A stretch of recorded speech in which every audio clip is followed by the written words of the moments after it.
Jesus,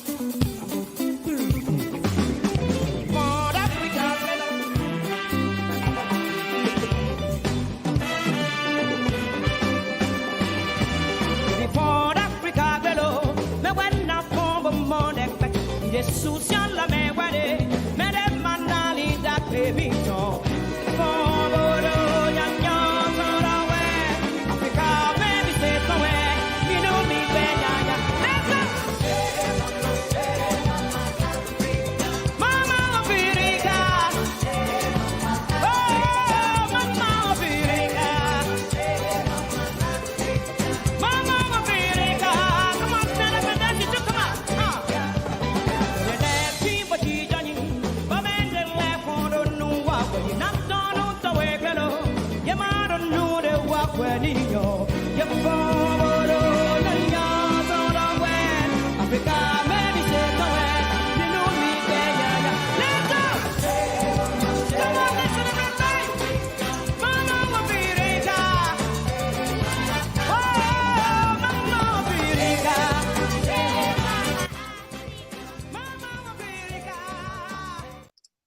Hello world, welcome to Africa Let's Talk. My name is Collins Kofi Opon. You can call me Mr. Beyond. Tonight we are having a community broadcast on mental health, roundtable education. The theme for this broadcast is promoting healthy lifestyle within the African community with emphasis on the residents of Brooklyn Park here in Minnesota. The objective of this roundtable virtual broadcast is actually to learn of the mental and wellness issues that are affecting community members in our community, especially in Brooklyn Park, and also to look at the resources that may be available to them as we promote healthy lifestyles in the community. The panelists for tonight are actually drawn from organizations that are working for residents of Brooklyn Park in different capacity.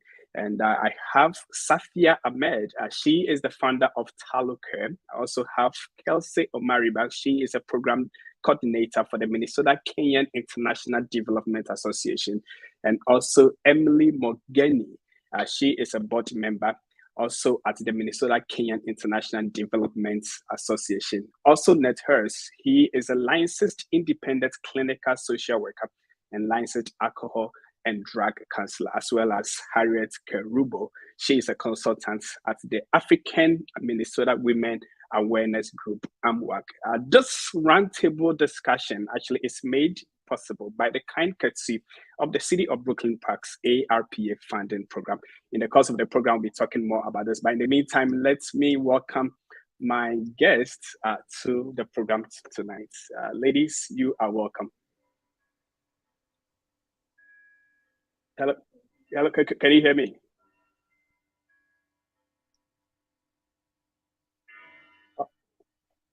Hello, ladies, can you hear me? I can hear you. Oh. For me, I don't know if it's everybody, but I did have an echo that was repeating everything you said. I can hear Oh, I see. For me, Okay. I don't know if it's everybody, but I did have an echo that was repeating everything you said. Oh, I see. For me, I Okay. don't know if it's everybody, but I did have an echo that was repeating everything you said. Oh. Okay, we're going to take a break, and I believe we're going to.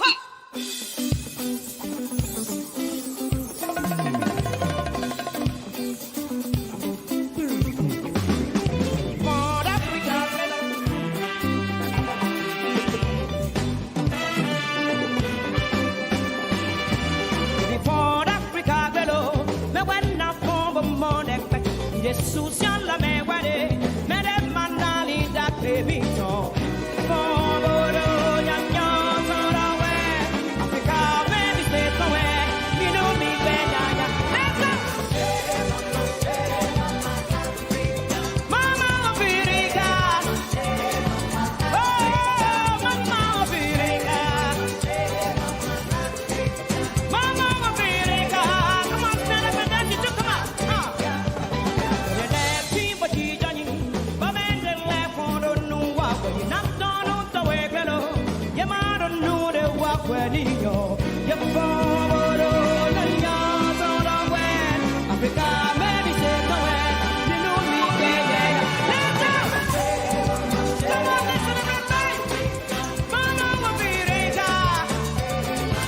Oh,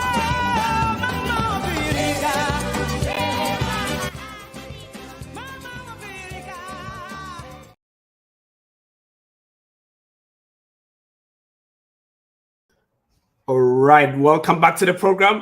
Yes, somebody actually said there is an echo, so I believe it has been rectified. My producers are taking a look at it to make sure that the situation with the echo has been rectified. So I would believe that it has been rectified. But please, if you still hear an echo, let me know, and I will continue to work on it.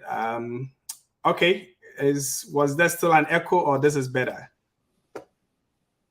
It's better on my side. Okay. All right. And we truly apologize for the inconvenience. But like I mentioned earlier, we are having a conversation tonight about promoting healthy lifestyle within the African immigrant community, with emphasis on the residents of Brooklyn Park. And the objective of this roundtable is to learn of the mental and wellness issues that are affecting our community and the resources that may be available to them as we promote healthy lifestyle in our community. I would like to begin with you, Nate. Indeed, when we hear of mental illness or mental health, that there's many things that come to mind. And we want to know at this moment, how important is the subject of mental health in our community? I would say very important. Mental health impacts the whole community, as well as individual families and individuals within the families. If you're not healthy mentally, it's hard to take care of yourself and take care of your family and your community as a whole. Indeed, if you are not healthy mentally, it's really hard to take care of yourself and your community as a whole. If you also want to add your voice to it, Emily, why do you think that the topic of mental health is so important in our community? It is important because your mental health is the reason why you are able to make decisions, better decisions, be able to relate with others, be able to be happy, be able to basically just live a good life. I mean, having a mental health or an unstable mind definitely bothers even your family, friends, workplace, and all that. So it's important just for your overall life. It's important for your overall life. Of course, if you're also watching the conversation and you have any questions for our panelists, please, you are more than welcome to leave the comments and with your question, and we'll come back to answer it for you. We also want to find out from you, Harriet. Of course, mental illness, mental health, we talk about it all the time. What, in your view, is why this is so important in our community? Thank you, Collins. I'd just like to reiterate what Emily said, and Nate said. It's mental health includes every part of our life: the emotional, the psychological, and basically the social well-being. It's the all-rounder. It affects how we feel, how we think, how we act, how we do everything. So when your judgment, your way of life is affected by the status of your well-being, that overall just cause the disturbance, and it's important and very vital for you to be healthy, both in mind and in spirit. So it's very important for us to be well self-checked and make sure that our status up there is fine and it's an all well-oiled machine. All right. Thank you so very much. Of course, I'll come back to you, Nate, because I think one area that's mostly we want to even understand, and for the benefit of those who probably may not necessarily understand what mental health is. And I think Harriet touched on it, but if you can also add a bit more to when we talk of mental illness or mental health, what are we exactly talking about? We're talking about a variety of diseases or disorders that affect one emotionally, spiritually, mentally. They are the same. The impact that we're talking about disorders such as depression, anxiety, um, mood, mainly mood disorders are part of the greatest part of mental health. And normally, I don't want to say normally, but we will deal with more anxiety and depression in communities, and there are other ones to deal with as well. But top ones would be depression and anxiety, very pervasive throughout most communities of color. Wow, awesome. Depression, indeed, anxiety. We hear that a lot. I'm depressed.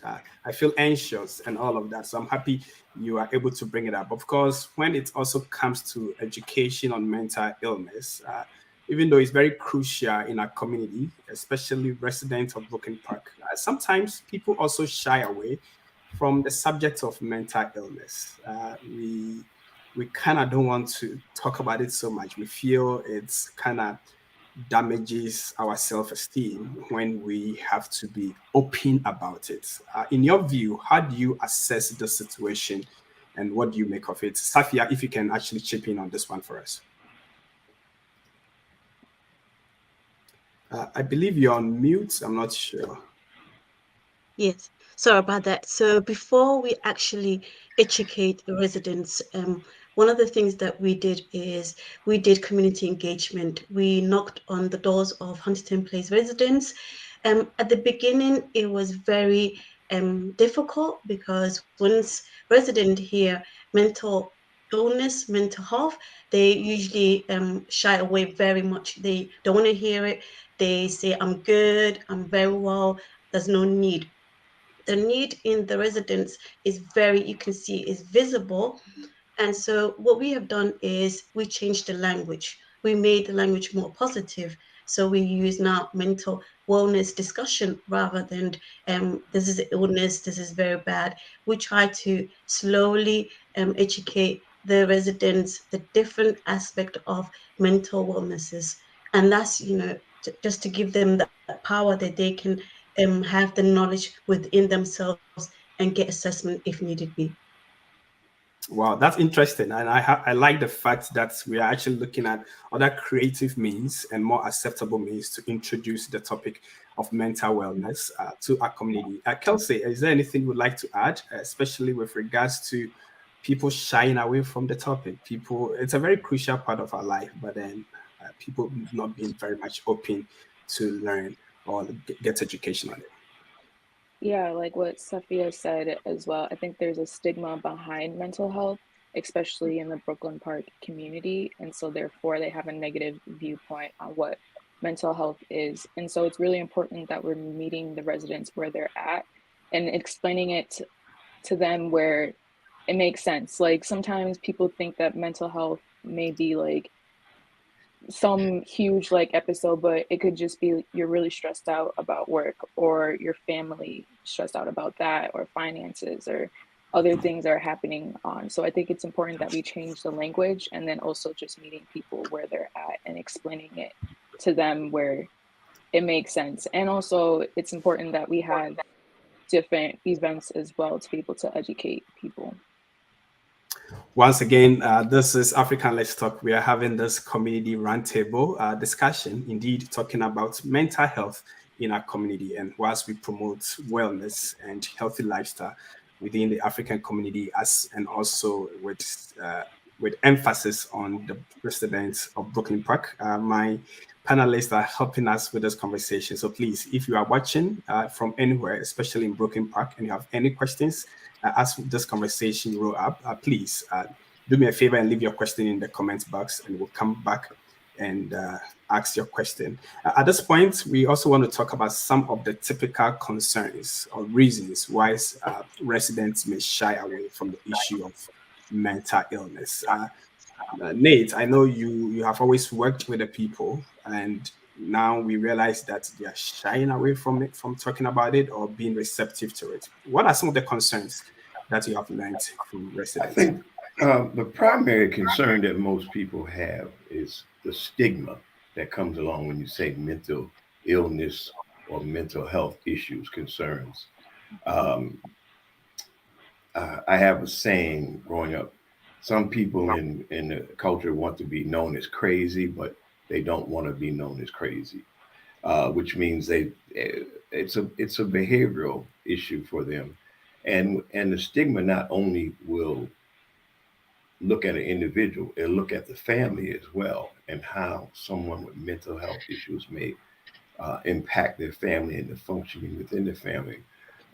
In a conversation some weeks ago in Brooklyn Park, uh, that's what they talked about. And a gentleman that was speaking was from Kenya, and he said once one person is identified as having mental health issues or quote unquote crazy, that stigma impacts the whole family, and that will cause them to be segregated, isolated from the rest of the community because of one person having a mental health issue. So that's one of the reasons people shy away from it, because there has not ever been a real way for people of color to have to deal with mental health issues. And the only way they knew of was to be not to mention them at all or not have any discussion or keep it hidden away from the rest of the community and family as well. Hmm. Wow, that is amazing. And again, this is something that it's quite worrisome. And I'm happy this conversation is happening now to really demystify some of the things that come up when the issue of mental health comes in. Harriet, is there anything you'd like to add with regards to what could be some of the typical concerns or reasons why residents may shy away from the issue of mental wellness or illness? Yeah, I would like to talk about from the standpoint of culture and us being Africans. So he talked about stigma. So just talk about how African men, no judgment to anybody, but it's like they have a fear of judgment.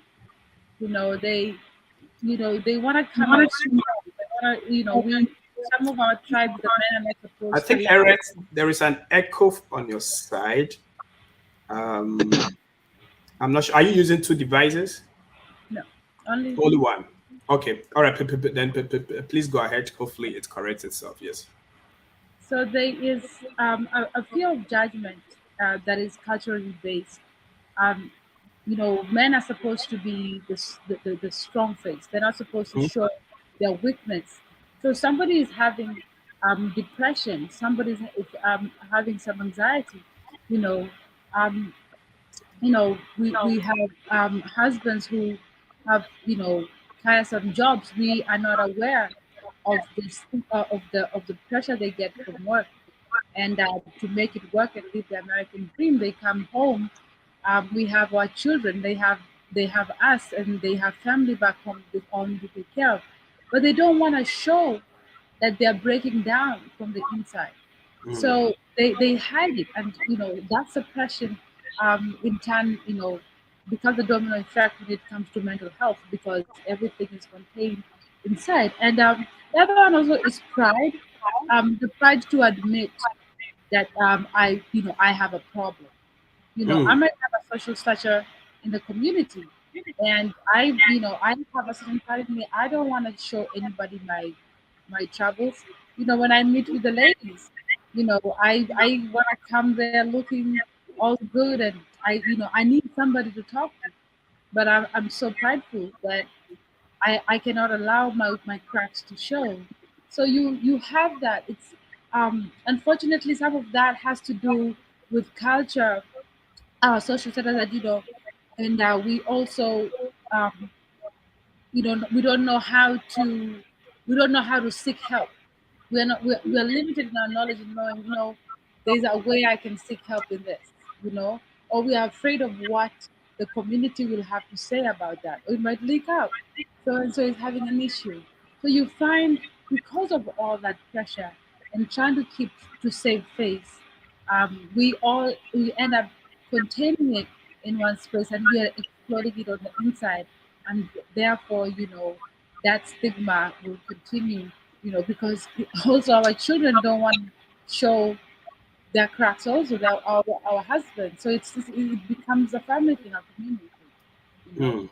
Indeed. Wow. Thank you so very much for taking time to really, really emphasize on the very things that are big concerns that people express. And these are really uh, important part of the conversation, because then from there we would find out, okay, how do we curtail this part of the conversation? Of course, the other part that is also critical is the impact of COVID-19, which in all considerations, impacted heavily on the mental well-being of people in the community.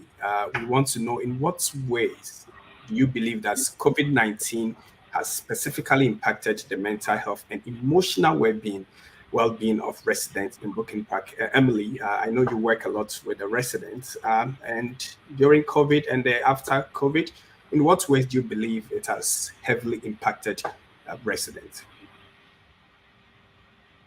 No, I did not work with residents. I probably you probably confused me with somebody else. I'm in IT, but of course I do know that. Okay, no, no, yeah. If you want to go ahead and to talk about it, if not, Safia can probably talk, and if you can give a follow up on that, that's okay too. Okay, yeah, I'll just give a follow up. Okay, all right, Safia. So please, we want to know what ways that COVID-19 has impacted on residents. So at the beginning, it was mainly gun violence and crime. So you had an age group where they didn't know what was happening and they were very stressful. The school were closed. That there was a lot of things that they were used to. Now they didn't have access to it. So in terms of they felt angry, the things that they weren't able to access, they didn't like the world the way it's at. So now they have used gun, crime, and anything that's nearby to cope. So that was the first thing that we noticed during the COVID-19. And then after 2 years later, you now have a breakdown of marriages. Within the city of Brooklyn Park, we have noticed there are a higher rate of domestic abuse incidents. You didn't have that as much as before. It wasn't visible. So that could also be stress that we didn't cope with at the beginning. Now it's showing up slowly within our community. Wow, that's interesting. Does any other panelists want to add anything? Yeah, Okay, please, Emily, if you can come in, please. All right. I do have kids who, of course, who are doing the online schooling for the whole year 2020 when COVID came out. What affected the most is missing their friends. So that isolation definitely caused an impact on how they relate to their friends. Not being able to meet their friends face to face, it caused them to feel like they're stressed, or they're missing out on life or on things kids should be doing, and it affected their grades. I mean, online schooling wasn't easy, it affected their grades, and some of them, especially those in senior classes, of course, their GPA went down, and that will hinder them from going to colleges in school. And definitely, that's an impact to our kids. Also, just by the impact, like the loss of family, grief, of course, people will lose lost family members to COVID, and there's some who lost their maybe breadwinners or spouses, and they're still dealing with that loss. And grief can take as long as it takes, and some people might fall in depression, losing their lifetime partner.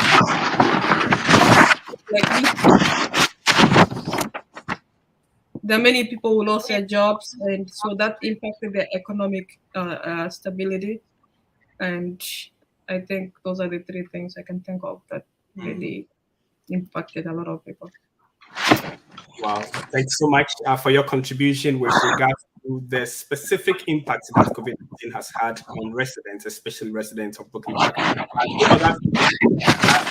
There is a feedback. I'm not sure where it's coming from, so please let me see. Okay, I think it's gone down now. But the other thing that we want to talk about is the common triggers of mental illness in people in our community, because sometimes we may not necessarily be aware of what triggers these emotions, what triggers these behaviors in people. So what are some of the common triggers that we may be aware of mental illness in people in our community? Kelsey, please, if you can touch on this one. Yeah, so we actually had an event for young adults a couple of weeks ago, or a couple of months ago, for the Kenyan community, and a lot of them were just talking about different stressors, whether it comes to school, whether it comes to work, also just like our future with COVID, a lot of things have changed and shifted. So just stresses of that, even societal stressors as well.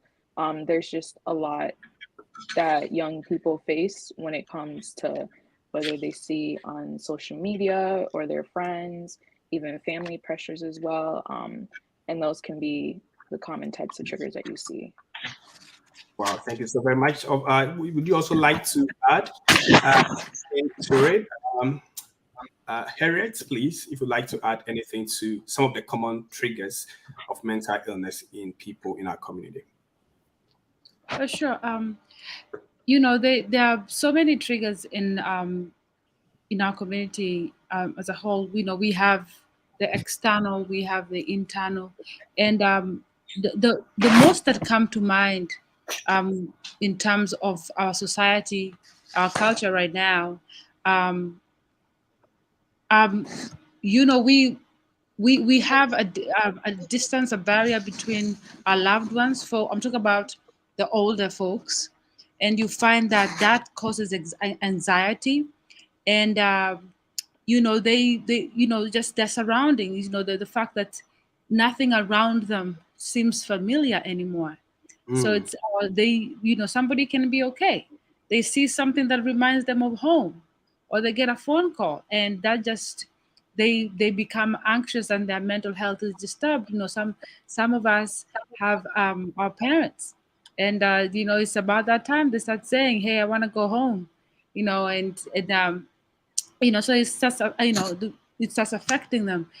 We have a lot of divorced and broken homes, as Safia had talked about earlier, and so you find families that are merging. They have their own stigma. Spouses start fighting. It triggers past traumas that affects their mental health. Because these are now past triggers. Somebody can be okay. They didn't deal with grief. Nobody deals with grief 100%.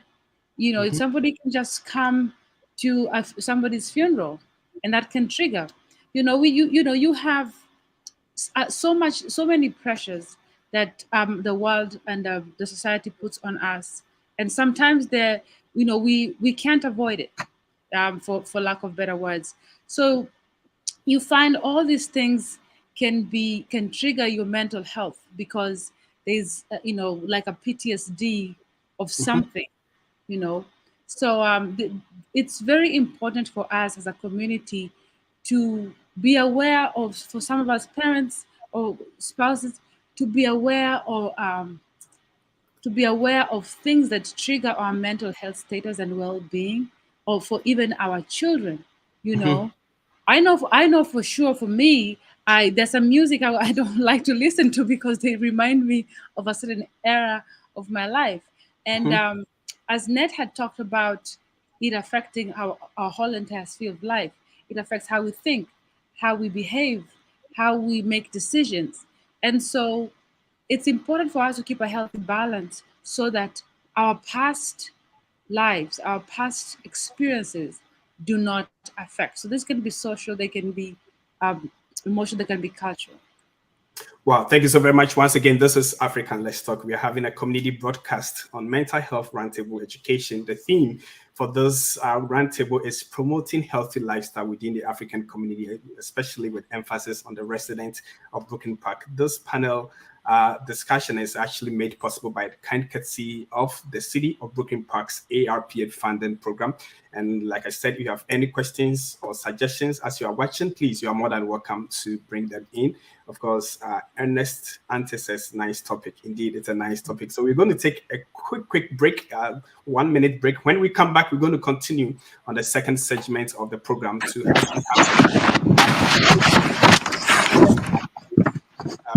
have more conversations coming up, especially on the issue of mental health. Stick and stay with us, and we will be right back.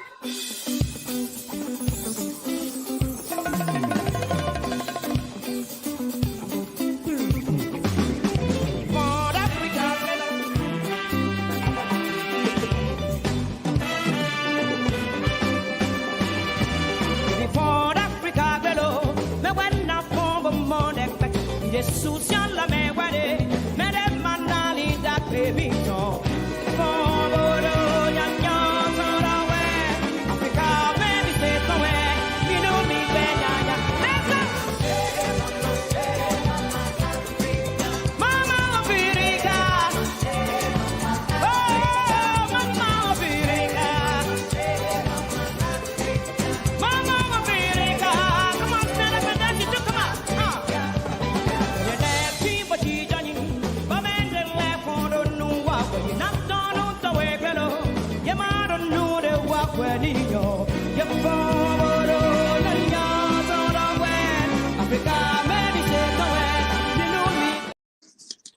Welcome back to African Let's Talk. My name is Kofi Opon. You can call me Mr. Beyond. Tonight we are having a mental health community roundtable education broadcast, and this is made possible by the Brooklyn Parks ARPA funding program.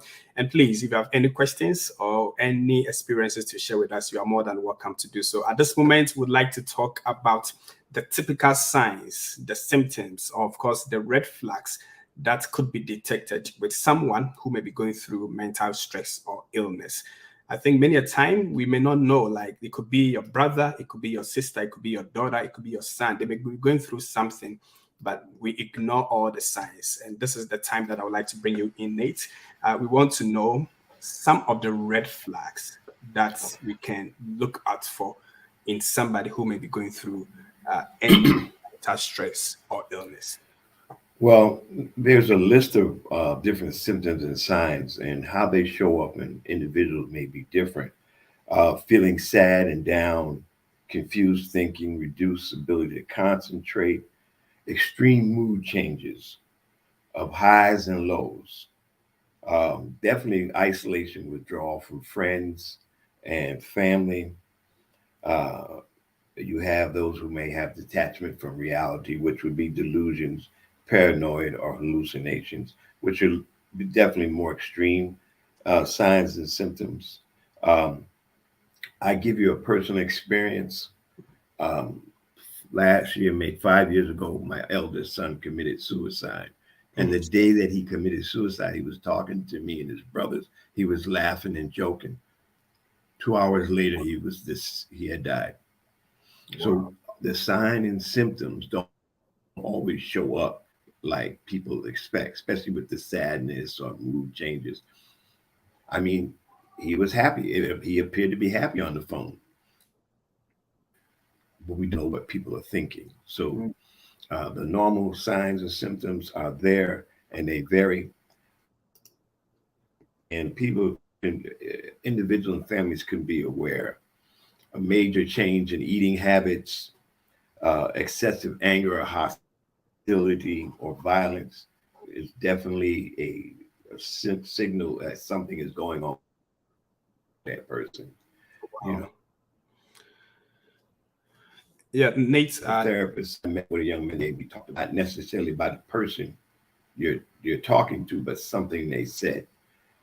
You get triggered and they would become angry. So these are some of the signs that people look at and don't ignore.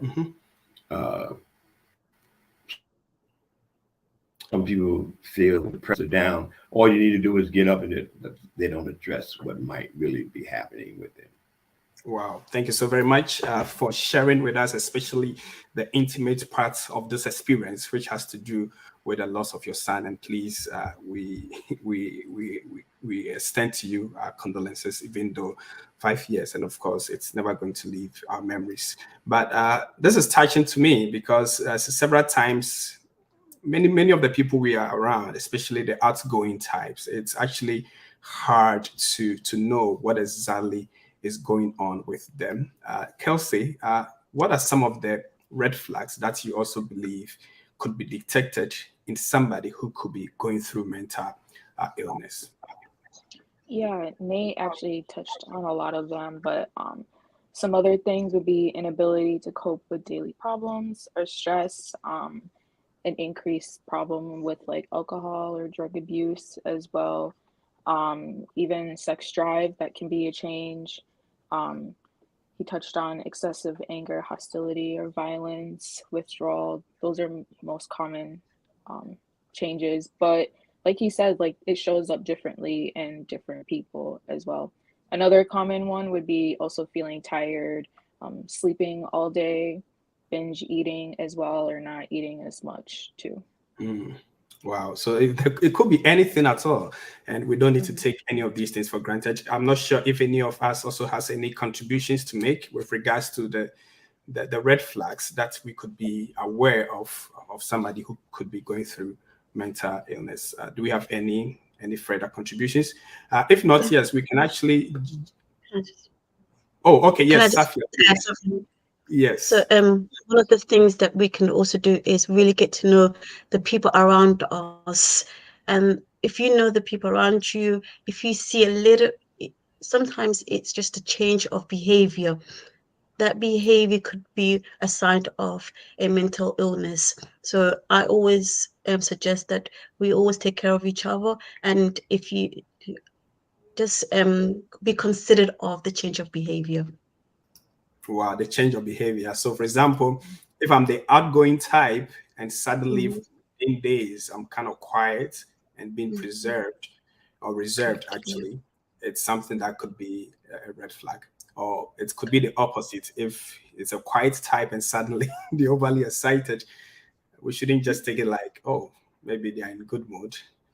Okay, Mhm, thank you. Thank you so very much. Of course, the other thing that would like to jump on has to do with parenting, uh, which has been identified as an area that can be draining. I mean, and may have a toll on parents' mental well-being. In what ways, actually, in all these, can parents actually do to protect their mental well-being as they navigate parenting? I'll be bringing in Harriet, but in the meantime, Safia, is there an area that you would like to touch on? Because parenting can be draining. How can mhm. we protect the well-being of parents, or how can parents protect their mental well-being in those I'll situations? use me as an example. I think it's very important to have a support network.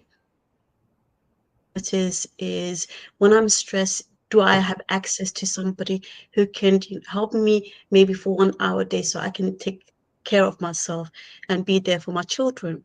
So it's very important that we surround ourselves with people that we know that we can have that ability to relax or have a time for self-care. Wow, that's very important. A time for self-care, and the fact that even the 1 hour can actually mean a lot. And Mhm. I'm not sure if any of us as parents also have anything that is helping you that you believe can help other parents in protecting their mental wellness. Harriet could take that question, but I think there's something wrong with her feed. So when we get her back, Harriet, I think part of your screen is covered, but Emily, yes, please, you can come in, Emily. All right. As a parent, so as a wife and as a mother, of course, I know that in our society, from the African perspective, a lot of mothers don't work or maybe don't go to school, didn't go to school. Maybe older generation now things are changing, and of course, from a mother perspective as a parent, I think working mothers do increase the chances of their children getting better lives, going to school, going to college, and also participating in community events because their mothers are, enlightened or they're exposed to the world. Um, that helps a lot, especially in upbringing kids. As a parent, as a mother who is working and bringing in income and helping raise the family from the financial perspective. Another thing is, as a parent, it's ideal to have a good attitude towards the kids. Sometimes kids, especially teenagers, do a lot of things that are, of course, will trigger our anger.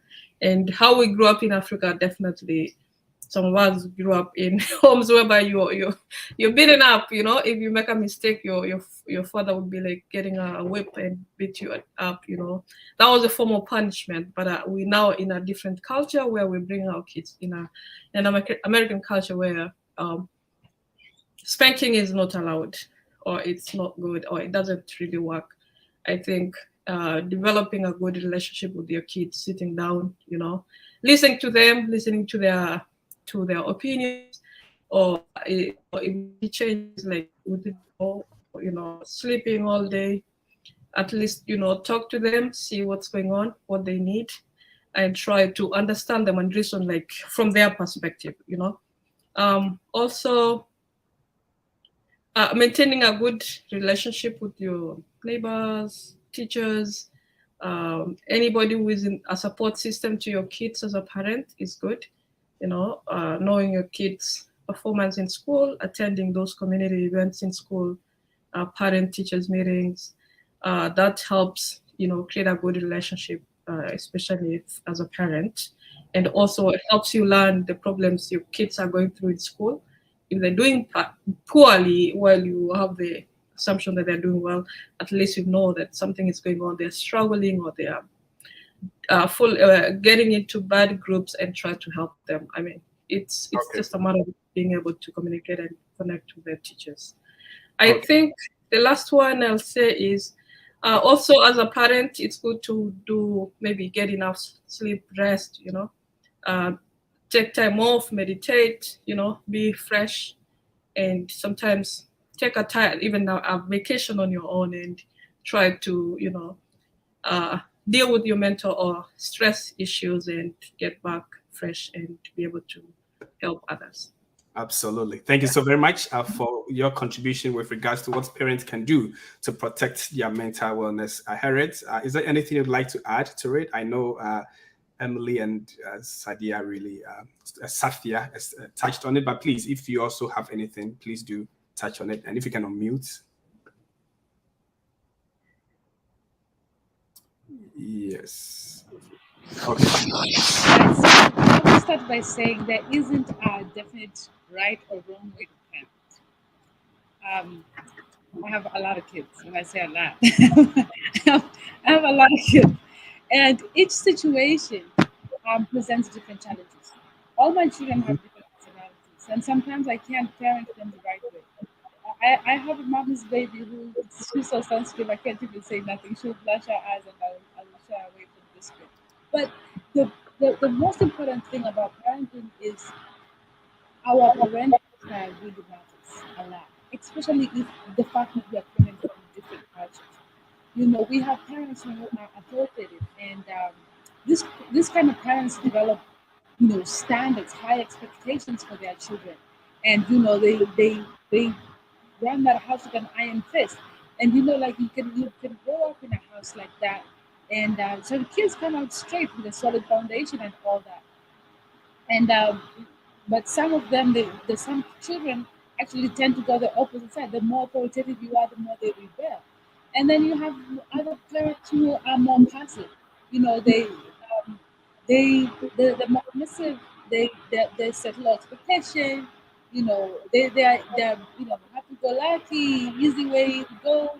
I'm your friend. I'm your best friend. All that. I'm your mother or father, and you see there isn't much grounding. And sometimes we forget how much culture, our culture, has to do with parenting. I look at when I first came to the US. I'll give an example. I looked at some teenagers how they were behaving, and I was like, "Oh, you can't do that in my country." And you see, sometimes I will look at my own kids and be like, "Oh, I'm about to put you on the next flight out of here and send you back to the village and see how you're going to behave over there." So you see, you have other parents who are uninvolved, as Sadia had talked about, and they just don't have. Oh, Emily, you don't have that bond. So the way we parent, our parenting methods plays a very very big factor. And with the COVID, brought so much stress into our lives, and it's good for us to be consistent with our. Sometimes it's good for us to evaluate how we parent and how every child um, can cope with, so that their mental health has consistency, and therefore we lead them to the right path. So Okay. Okay. No. Yeah. Thank you for the points that you actually added, and these are very important, especially when we are on the discussion about what could be the things that parents can do, especially in the parenting world. Now we want to actually look at the stages in mental illness. Because I may be sitting here, I could be going through, or maybe at a stage, and I'm not even aware. So I would like to take the opportunity, Nate, if you can help us to actually learn if there are actually any stages in mental illness, and what are some of the concerns or symptoms that may come with each of these stages for different people. For example, the adolescent, adults, or older people. So please, Nate. Well, the stages, there are various stages, but we'll look at stage one, which would be mild symptoms and warning signs. which people can ignore because they just would ignore them. It's nothing serious. He or she will be all right. Now, the second stage would be the increase in symptoms and the frequency of the symptoms and severity. And clearly, if this symptom starts to interfere with life activities, going to the store, visiting people, going to work, going to school, etc., that is part of what we begin to notice. Now, like I said, the first stage was mild symptoms. We may see them, but we'll ignore them, especially as parents. Just look at, he's just being miserable, being a teenager, or he or she's being a teenager. The third one is the symptoms worsen with relapsing or recurring episodes of what has happened before. And the seriousness of the disruption to life activities and roles becomes very severe. And so that's part of the three I just want to discuss and talk about, because when someone does have mental illness, it is often misconstrued for just something else, no concern, until it gets severe. When we move to the second stage, it starts to interfere with our life, going to work, going to church, talking to people, isolating, as has been mentioned, overeating or starting to drink more or use drugs. Then we start saying, oh, there's something going on. There's something wrong here. What do we need to do? And I think, as Sophia talks about, and I think everybody's mentioned, with more education around mental health, families and organizations can become more aware when they see somebody and start to see some kind of change in their behavior and their actions. They can start to think about addressing it early, because the best thing is to begin to address the mental health condition or disorder, possible disorder, early in the beginning. In the beginning. So either at the first stage or the second stage. Yes, and definitely the second stage should be addressed. Okay. All right. Emily, would you like to add anything to this? And of course, it's also open to other panelists. If there's anything you would like to add with regards to the stages, you are more than welcome to do so. Yeah, I will agree with Nate. Yeah, it's mild, severe. I mean, depends also regarding the age. For adolescents, I think it's easier to notice adolescents, especially from a parent's perspective or teacher, because once they change, you know that things are not right. So yeah, I think by the time they get to the second stage, as a parent who pays attention, you know that something is going on, and you are able to maybe talk to them or try counseling. For severe, severe stage for us Africans, probably still there's that stigma which might affect, others to notice. But severe stage really brings out serious behaviors like maybe over drinking, violence, just irritable. Somebody gets. You can notice that. And I think one thing that we have ignored a lot is maybe having those regular health checkups, which having a good relationship with your doctor, they're able to talk about things that you haven't even presented, because mental health is usually not covered by health insurance. So, and our people don't like going to see a doctor, especially our men who just want to say, I'll get better, don't worry about it.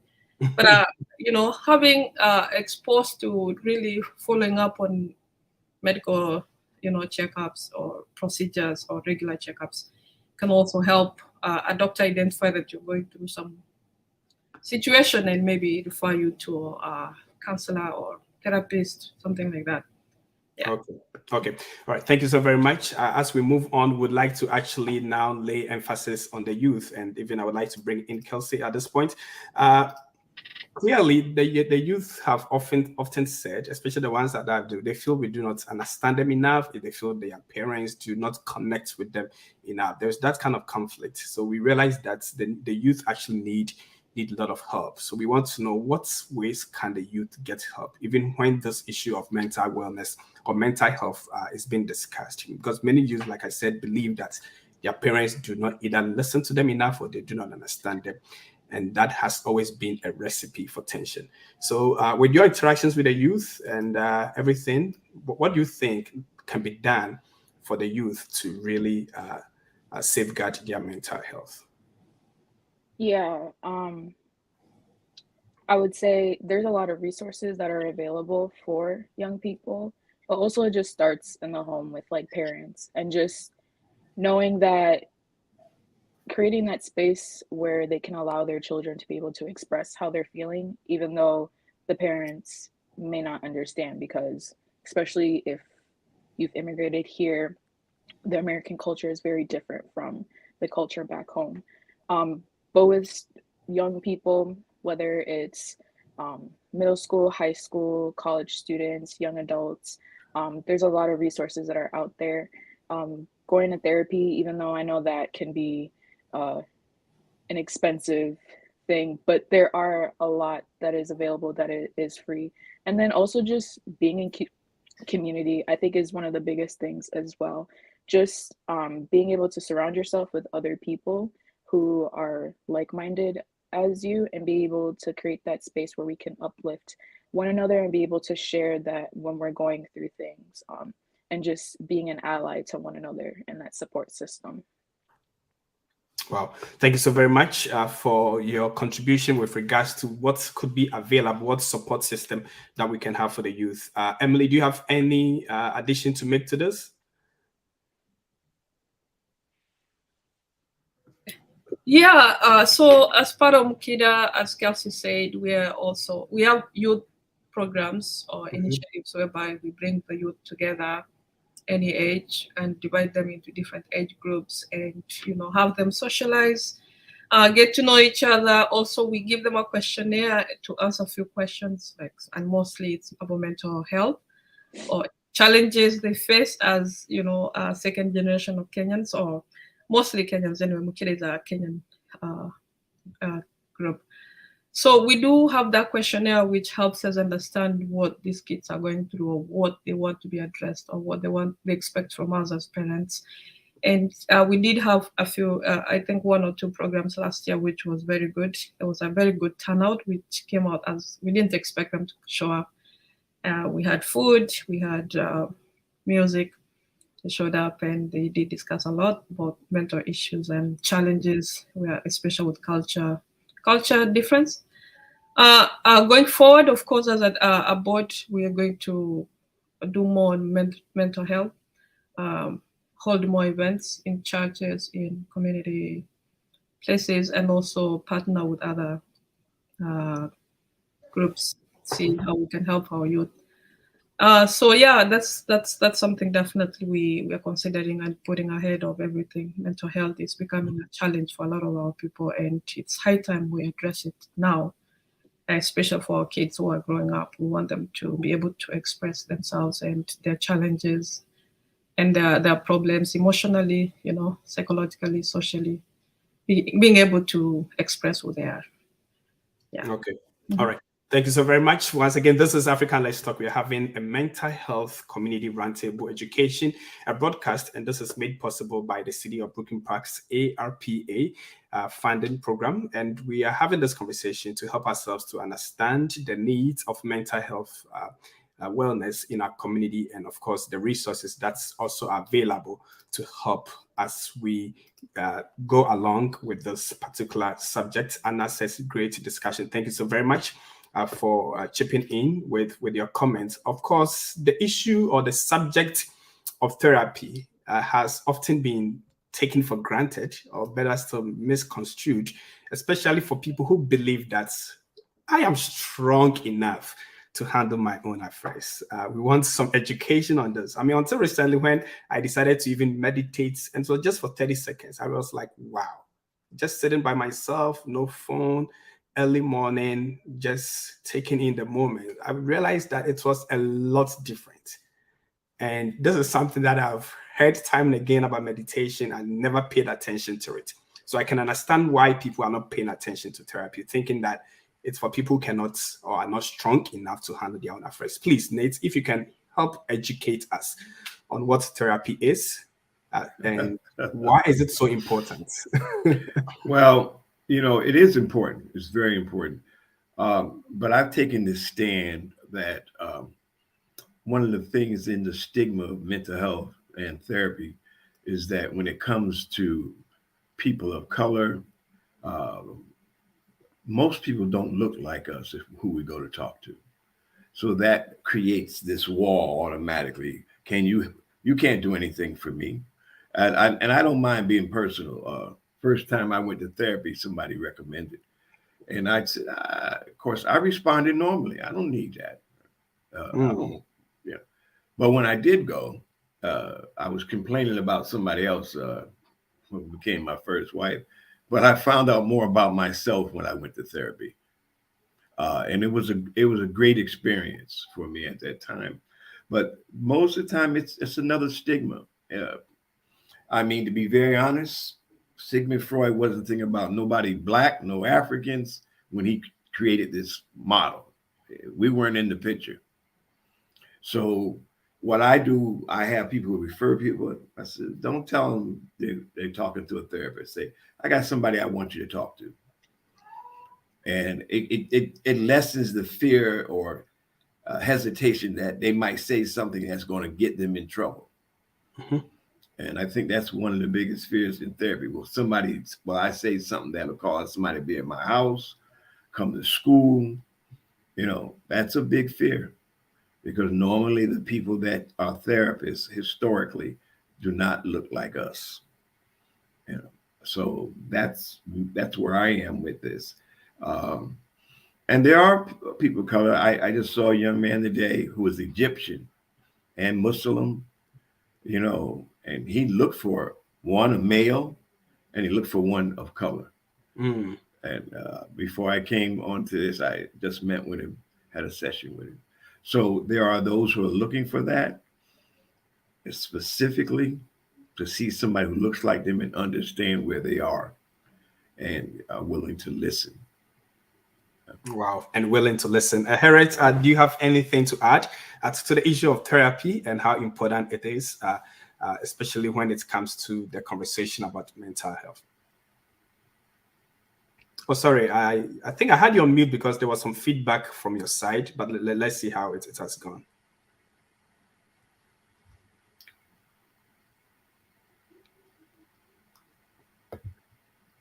Okay. So it's when again it's amazing how culture comes to play every time.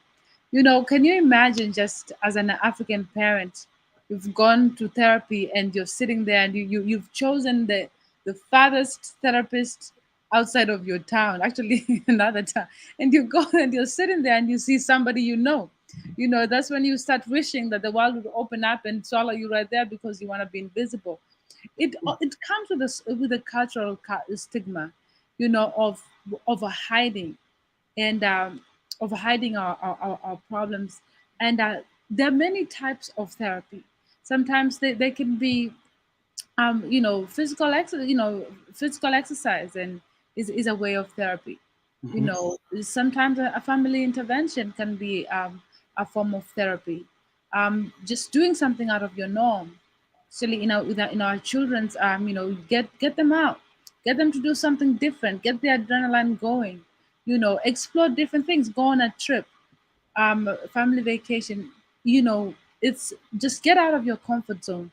There are so many ways of therapy within the mental health structure that can be applied depending on the circumstance, especially for us who we come from a culture where when you think of an African parent seeking help, professional help to know how to deal with children, to know how to save a marriage. It's almost like it's stigmatized. Like, who does that? So it's something that we need to accept, that living in a blessed country like America, that there are opportunities out there. There are services out there that can help us become better people and improve our mental health, not only for us, for those around us, and for our families, for the beneficial of the world at large. And so, let not therapy just be considered just as a medical term. Therapy is. Oh no, yeah, I was actually agreeing to the point that yes, we there are other things that we can do for ourselves other than necessarily seeing a therapist. But of course, it begins with identifying these things. Bessie says, "Great teaching, and we need this more and more. Thanks to we all need this. Indeed, we all need this." At this point, Safia, of course, your work at Talo Care is making sure you're taking care of people, and that is why I believe that this subject of therapy is so beneficial, it's so important. So we want to know if, for example, I may be going through, and all of us are going through mental stress. I mean, believe it or not, all of us are going through mental stress. How is therapy so beneficial to somebody who could be going through anything like that? So with immigrants community, we have found that parenting didn't know how to deal with being in America, for example. It was just that they were survival mode for the last 30 years. So therefore, they have not dealt with being in a war to a new, different country. They've not learned the different culture. So what I have now advised parents is, if you can educate yourself, and therapy, if you don't see the negative of therapy, therapy can actually help us to unpack our trauma, so that we don't give our children more trauma to deal with. So understanding what trauma is, and to be able to use different methods of therapy. It could be, meditation, yoga. So not just talk therapy. Wow. Sometimes I think I want to hear more of you, Safia. Your conversation just cuts, and I'm like, I want to hear more. All right. Thank you so very much. Of course, we are getting to the end of the program, but even before we do that, we've mentioned some of the things like the yoga, like the meditation, seeking professional help. I believe there are also activities that even Harriet has mentioned, but I want us to reiterate some of the steps, activities that we can all practice in our daily activities or daily lives so that we can improve our mental well-being. I would like to start with you, Emily. What has helped you, or what is helping you, or what do you think can help the community of women in our community to really protect our sanity, I should say, our mental well-being? For me, I think, of course, I do. I've gone through also trauma, loss, or things like that. And when I was younger, it was hard for me to deal with it. But as I got older, I got to understand that a lot of people were going through what I've gone through, and so sharing my situation and talking about it openly, and uh, then it, especially on social media where I have a large following, and finding out that I'm not the only one who is going through that. There's a lot of people who've gone through that, and they are very excited to see somebody else, opened up a can or a Pandora's box whereby they didn't want to talk about it, and they were able to discuss about their loss, their issues, and share, or say you're not alone, or we're in this together, we're all going through this together, but we're strong together. So support and opening up and talking to people, also having reliable family and friends, that when you're going through stress or some kind of changes in life, you might lose your job, and talking to people might help a lot, especially if it's something that's common, that other people have gone through. Also seeking, I mean, the stigma of not seeking professional help, as in a therapist. I think we've reached a point whereby we need to understand that mental health is not just being crazy, walking in the streets naked or not, the way we see those people in Africa who are mentally unstable or have mental issues. So we assume you have to be really, really serious on that. But I mean, there's a lot of things like anxiety, which a lot of us go through, which getting a therapist and sitting down and just talking about it, you're able to express who you are. And these are people who talk to a lot of people, so they're able to help you or guide you on how to go around your anxiety or your stress. So Okay. just opening up and talking. All right. Thank you so very much for sharing us activities or steps that could help people to improve their well-being. Kelsey, actually, I wanted to ask you the question about the benefits of therapy, but if it has been exhausted already, and you would like to also touch on what could help, even for the youth, for the mentorship that you do for the youth, what could really help people, the steps or activities that they can be involved or they can incorporate in their daily activities to protect their mental well-being. Oh, sorry, you're on mute. Oh, sorry about that. Yeah, I think one of the big things, like the event that we hosted a couple of months ago, a lot of people really enjoyed that because they had a space where they're able to come in community and just talk about things. And then also just like having a support system with like friends, family as well, people that you trust to be able to open up and talk about things. And other things as well, like mentioned, meditation, journaling, yoga, exercise, just doing things that you love can be a form of therapy as well, and to be able to help get through the mental stressors that you may be facing. All right.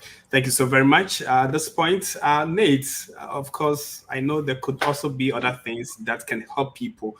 If you can also chip in on with regards to what could help people to deal with their mental wellness or mental illness. Well, I'm going to promote something that I do. It's called auricular acupuncture. It is basically, it's ear acupuncture. I was trained many years ago, maybe 25, 30 years ago in New York, in a place called Lincoln Hospital. And this form of acupuncture has moved from detoxing and relaxing into working with mental health issues and helping people really learn to heal themselves. The things that have been mentioned already is Kelsey and Emily said, creating a safe space for people to be able to talk and come and let go of some of their concerns and issues and maybe fears around having mental health issues or dealing with mental health in their family. And how does that work? Some of the things my group, my business is called Sankofa, which is going Western Africa, and about going back and getting what you forgot, reaching into being more community, working together, listening to each other. I think that's very important in communities of immigrant communities as well as communities in America. Feeling safe. A lot of people don't feel safe these days. And if we as professionals can help create those spaces, we can help more people become feeling better and working with their mental health concerns and issues. So that's what I look at. Wow. Thanks so very much. And for actually prescribing some of these great interventions that could help people as they deal with their mental health. I know we are pressed with time, but the organizations that we all represent may have some resources that are available, especially for people or residents of Brooklyn Park. Harriet, would you like to tell us more on what could be available in terms of resources from the organization AMWAG that you represent, or if there are any other tips that you would like to give, and also if you can give your concluding remarks as well. Thank you so much for this opportunity today. Well, AMWAG is there for the community to provide resources in mental health in regards to activities, seminars, therapy sessions, and this is all centered for the well-being of our community, which has greatly suffered due to the mental health pandemic. And we had AMWAG is very passionate about mental health, and that is why we have consistently been doing all these seminars so that we can improve our well-being. We had a dinner this past December on the 17th, and it was a self-care themed dinner. And part of self-care, just to add on to what Ned said, is there's so much to it. I like the speaker at the Amok dinner, and when she was talking about it, and there's physical self care. We're talking about going to the gym, getting well dressed. You look good, you feel good. Everybody can feel your energy. That changes a lot of things. There's emotional self care. Just the way the way you you are from the inside can show a lot. Work out, you know listen to music, dance like crazy, if you have to. The spiritual self-care, go to church, you know meditate, or if you're a Muslim, you go to the mosque. We got all these self-care habits that we need to incorporate in us, and even social self-care. Just don't be a don't be a homebody. Get out, enjoy the sun, do stuff. You know, come to one of our sessions and just be able to improve. Do stuff that is out of your norm, so that your well-being is challenged. Your well-being is improved. It's winter now, so we know we are all dull. Spend time with the kids. Watch their movies. You might learn a thing or two. I still watch cartoons. You know, just get involved in things that will make you happy. Things that will boost up your self-esteem. Even our children, our spouses, will see a difference. Our family will see a difference. Will see a difference. So, you start with yourself. Start with yourself. And start with yourself. Have self-care as the most important part. Charity begins at home, and at home is here. Your mental health starts here. It starts here. Wow. Thank you so very much for your contribution with regards to what we all can do to get better, especially the work that AMWAC is doing in our community. Emily or Kelsey, any of you, but other than that, we want to know what are some of the resources that are available from the KIDA for the community, or better still, what tips you could give to people in our community.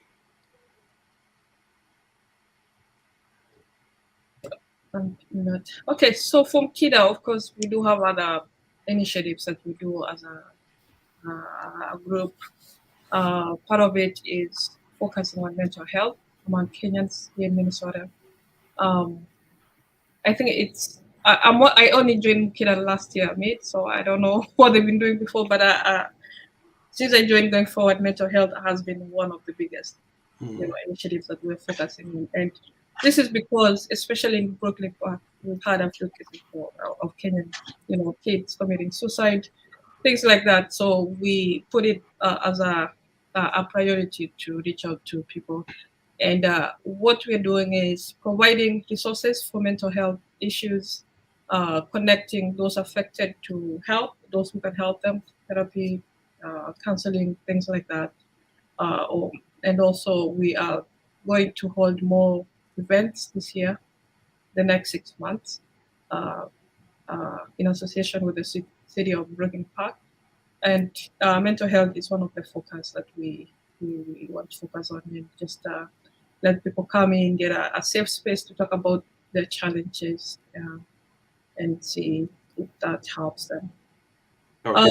Of course, as Kenyans, and I think it's not too late, we can say it's a little bit late, the fact that we did prioritize mental health in the prior years, but I think we can still catch up with the rest of the world and put it as a priority and encourage our people to seek out for help. And it doesn't have to be serious mental cases that other people are affected that they have to bring it up. It can be personal issues.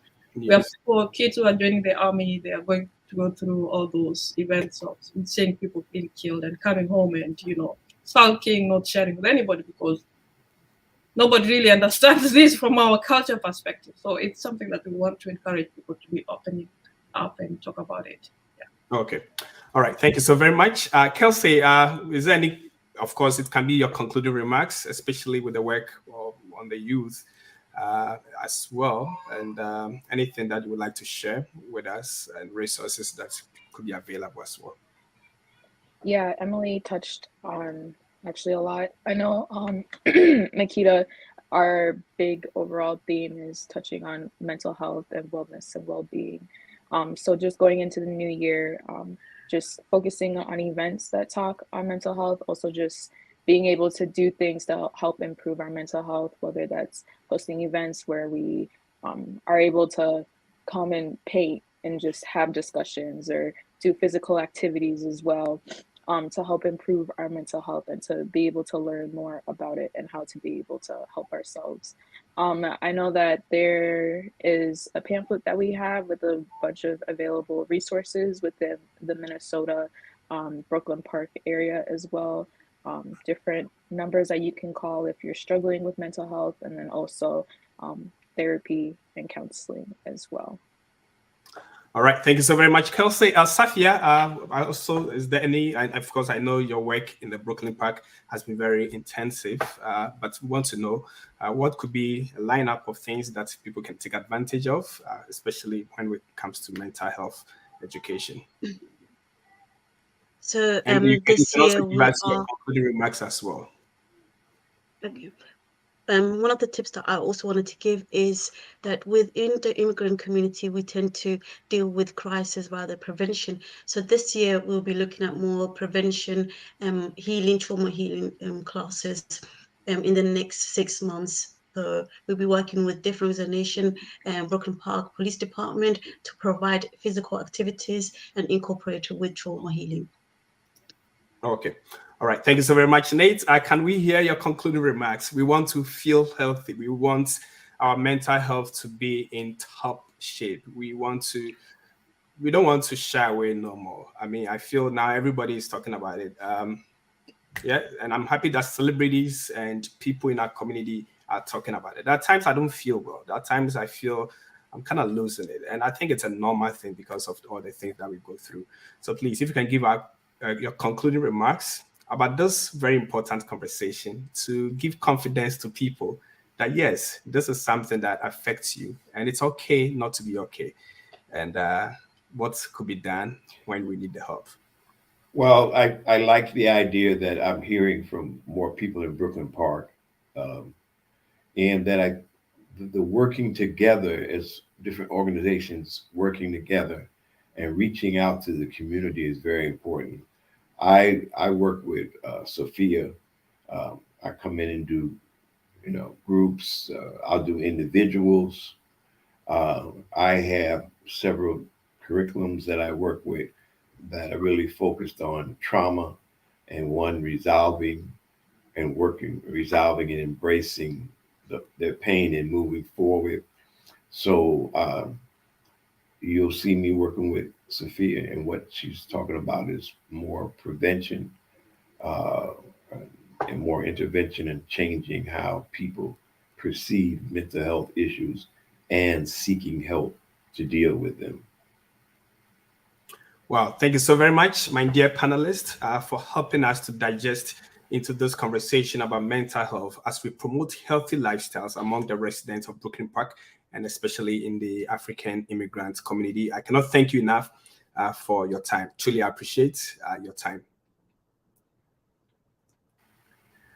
All right. And of course, to everyone else who joined the conversation, I say a very big thank you for joining in the conversation. You can always share so that we can get more people to really get this education about mental health and mental wellness and how we can promote it, how we can live our best life, even as we deal with our mental health situation. This conversation has been made possible by the Brooklyn Parks ARPA funding program. My name is Collins Kofi Opon, and I am the moderator for this program. And this broadcast was produced by Beyond Media Solutions. Have a good evening, everyone. And please, if you have any questions, you can always reach out to us and we'll connect you to these organizations that are helping promote healthy lifestyle in our community. Have a good evening.